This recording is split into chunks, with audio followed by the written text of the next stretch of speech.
ಹಾಸನ ತಾಲೂಕಿನ ಕಸಬಾ ಹೋಬಳಿಯ ಚಿಕ್ಕಹೊನ್ನೇನಹಳ್ಳಿ ಗ್ರಾಮದ ಜಮೀನೊಂದರಲ್ಲಿ ಅಕ್ರಮವಾಗಿ ಲೇಔಟ್ ನಿರ್ಮಿಸಿ ನಿವೇಶನಗಳನ್ನು ಮಾರಾಟ ಮಾಡಲಾಗುತ್ತಿದೆ ಎಂದು ಬಿಜೆಪಿ ಮುಖಂಡ ಹಾಗೂ ವಕೀಲ ದೇವರಾಜೇಗೌಡ ಗಂಭೀರ ಆರೋಪ ಮಾಡಿದ್ದಾರೆ.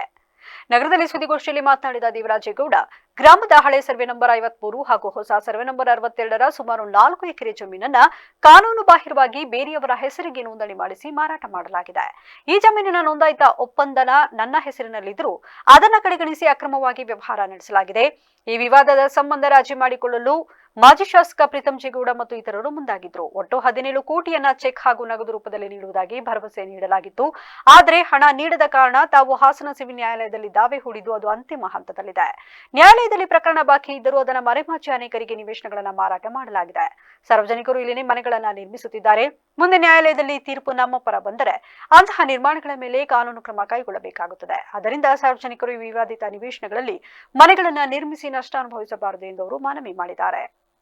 ಹಲವು ಪತ್ರಿಕಾಗೋಷ್ಠಿಯಲ್ಲಿ ಹಾಸನದ ಮಾಜಿ ಶಾಸಕರಾದಂಥ ಪ್ರೀತಂ ಜೇಗೌಡರ ವಿರುದ್ಧ ಒಂದು ಭೂ ಕಬಳಿಕೆ ವಿರುದ್ಧ ಅಂತ ಅಂದರೆ ನನ್ನ ಆಸ್ತಿಯಲ್ಲೇ ಅವರು ಯಾವ ರೀತಿ ಇಂಟರ್ಫಿಯರ್ ಆಗಿ ಬೇನಾಮಿ ವ್ಯಕ್ತಿಗಳಿಗೆ ಮಾರಾಟ ಮಾಡಿದರು ಅಂತಂತೇಳಿ ಒಂದು ಪತ್ರಿಕಾಗೋಷ್ಠಿ ಕರೆದು ಕೂಡ ವಿಷಯ ತಿಳಿಸಿದ್ದೇವೆ. ನಾನು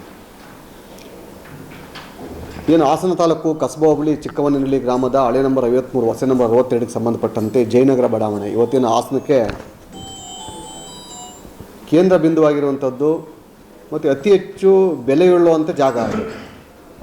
ಬೆಂಗಳೂರಿನಲ್ಲಿ ಯಾವ ರೀತಿ MG ರೋಡ್ಗೆ ವ್ಯಾಲ್ಯೂ ಇದೆ, ಅದೇ ರೀತಿ ಹಾಸನದಲ್ಲೂ ಕೂಡ ಅತಿ ಹೆಚ್ಚು ಬೆಲೆ ಬಾಳುವಂಥ ಜಾಗ ಅಂದರೆ ಅದು ಇವತ್ತು ಜಯನಗರ.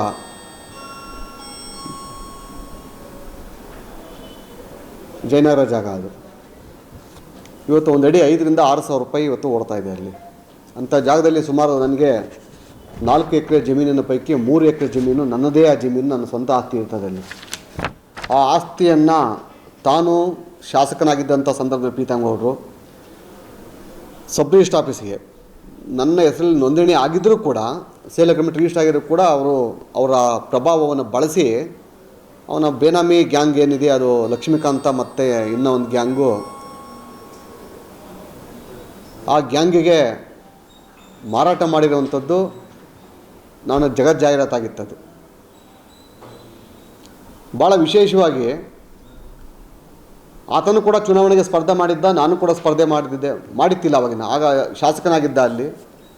ನಾನು ಯಾವಾಗ ಇದೆಲ್ಲ ಹಿಂದೆ ಹೇಳಿದ್ದೆ, ಹೈಕಮಾಂಡಿಗೆ ಪತ್ರವನ್ನು ಬರೆದ ನಂತರ ರಾಜಿ ಸಂಧಾನಕ್ಕೆ ಬಂದು ಈ ಬೇನಾಮಿ ಗ್ಯಾಂಗ್ನ ನಾಯಕನ್ನ ಕರ್ಕೊಬಂದು ಮಾತುಕತೆಯನ್ನು ಮಾಡಿ ಸುಮಾರು 6.5 ಕೋಟಿ ರೂಪಾಯಿ ಚೆಕ್ ಪೇಮೆಂಟು, ಮಿಕ್ಕಿದ್ದು ಕ್ಯಾಶ್ ಒಟ್ಟು 10.5 ಕೋಟಿ ರೂಪಾಯಿ ಪೇಮೆಂಟನ್ನು ಕೊಡ್ತೀವಿ ಅಂತೇಳಿ ಮತ್ತೆ